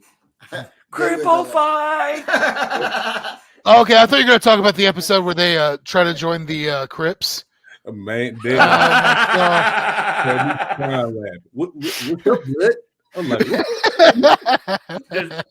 just don't forget to pass the blunt on the left. And then Timmy's taking steroid. Oh Lord, that was Jimmy, dummy. Jimmy. Yeah. Okay. God, get your South Park lore right. Man, I remember one time we was in the car. It was me, Will, and Jake. We was going to do a show in Georgia, and we pulled up at this random Taco Bell, and they were like, "Hey, thank you for choosing Taco Bell. What can I get you?" Before Jake started talking, I just yelled out, "Timmy!" And everybody just started laughing. The people at the thing was like, "Man, what the hell do y'all got going on?" And when we pulled up, I was just sitting in the car like, Timmy. I still want to find a large walking taco that craps ice cream. I still want to find that. I remember my friend Aaron would start singing show tunes whenever we would pull up at a drive-thru. Like we would pull up to it was literally a Taco Bell. And when we'd start to order, he would just be like, "I like to sing about the moon and the June and the spring." He would do that thing, that whole song. That's all I remember of that. Oh, good God. What in the world? So I be getting all types of weird messages, man, and I just try to ignore them. Okay. That was random. Yeah, some people are weird, man. Yeah. I've been getting a lot of friend requests. I guess because it's just because I'm out performing more lately, but it's just, and I don't, at the expense of sounding a bit mean-spirited, I guess. Everybody that sent me, almost everyone that sent me some in the last couple of weeks is just at the different stages of meth. And are they at the beginning stages, intermediate stages, advanced stages? Various points, you're like, oh, they're stage 3. It's not everyone that sent me a friend request, but quite a few of them. Oh Lord! Oh good God! I can't. I got a friend request for somebody in India. Do not add it. Do not add it. Add it, man. Your Facebook page is gonna be hacked. Like, right. So I've already had to get it back for you once. I can't do that again. So my Facebook page and my original YouTube page both just get hacked, and I just lost my YouTube page. Yeah, Elon Musk took your shit. Completely? Yeah, I'm appealing and trying to get it back. So I got a new computer built, and I came home, set it up, loaded my programs up. one of the main programs that I used for screen recording was OBS. Well, it's a malware going around to where they're promoting it. So when you type in OBS Studio, it pops that up one of the top ads before the actual OBS. So when you download it on your computer, you're downloading actual malware. It granted them access to everything that I was logged into at the time. They got my Facebook and then they got my YouTube. Now, I would have never caught it. I saved my Facebook, but I'm just 30 days in Facebook jail. But my YouTube page, they were able to get in on it. They did a live stream of a pre-recorded Tesla event hosted by Elon Musk. But what it was in the description links, it was like a cryptocurrency and bit mining scheme to where they were saying, they were advertising, yeah, you send us $1, we'll double it and blah, blah, blah. Apparently, it's a big thing on YouTube right now to where this has been going on for a year, and this costs so many people their YouTube pages. Huh. Well, luckily, I don't do nothing on mine, so just watch stupid stuff. Dude, that means we lost the original Wild and Angry Guaranteer video, didn't we? Yes. Oh, and a lot of our... You lost that one. You lost the Jamario Wilkinson video where I was like all of the classic ASWS stuff from when we was all there for my first round coming in. I'm trying to get it back, but it's basically at the discretion of YouTube. Damn. Well, I mean, you'd think they would have some sense about it, though. You know, man. But that's ever since they merged with Google, apparently the moderation process has kind of gone to hell because it's like if you really want to screw with them, there is a 10-hour loop of the dude, the Rickroll guy. Never going to give you up. If you report it for nudity, somebody has to sit there and watch the entire 10 hours to try to see if they can find nudity. So that's how you get them back. The crazy part about it, though, you can't even appeal or message them directly. You have to tweet at Team YouTube on Twitter, and then they will respond to you and send you messages on what they need from you, and then they will open up and grant you access from your email account to properly submit to YouTube. Like, the process of it is stupid, man. That's so inefficient. That's crazy. And like, I've had the YouTube page since 2009. So music I've lost, life events I've lost.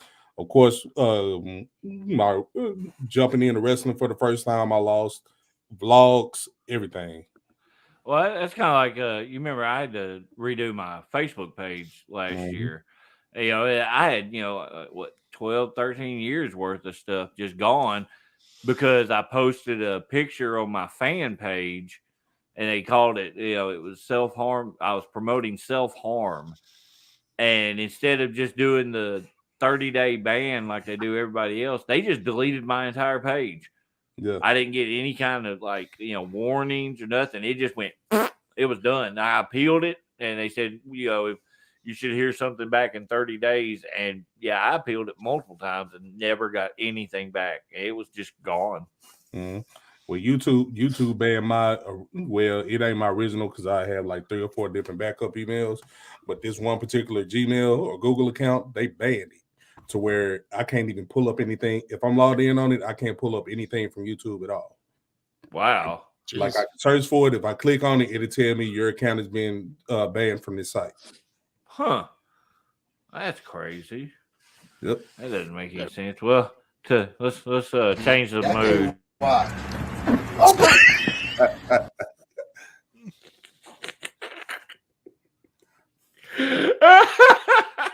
Gary hates me. So I feel like I should be getting money from Rob Deerdeck at this point. Like, oh Lord! All you're missing is a raspy voice blonde chick laughing at it. Is she still on that show? That's all the MTV shows at this point, right? No, it's just. I hadn't watched it. She actually left it.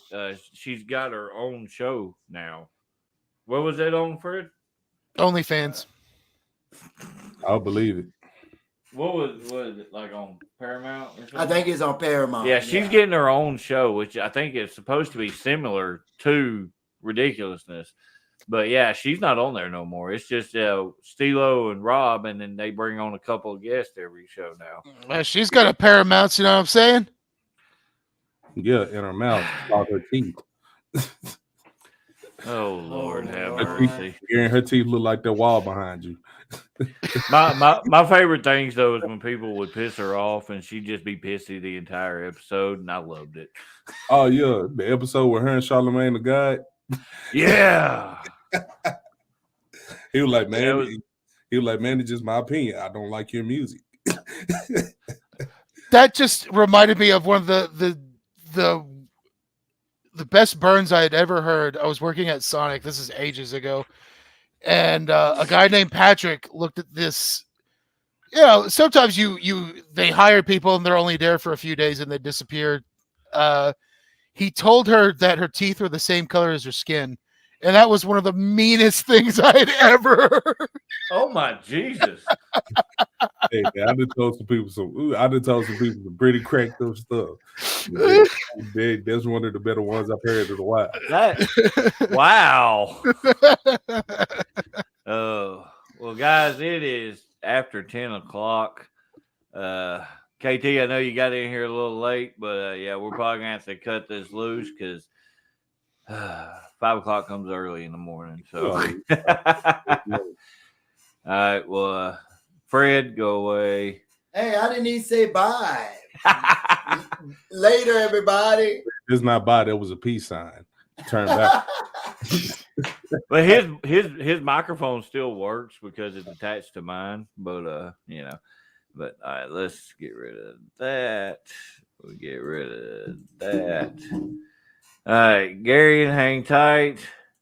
KT, you do the same. Hang tight.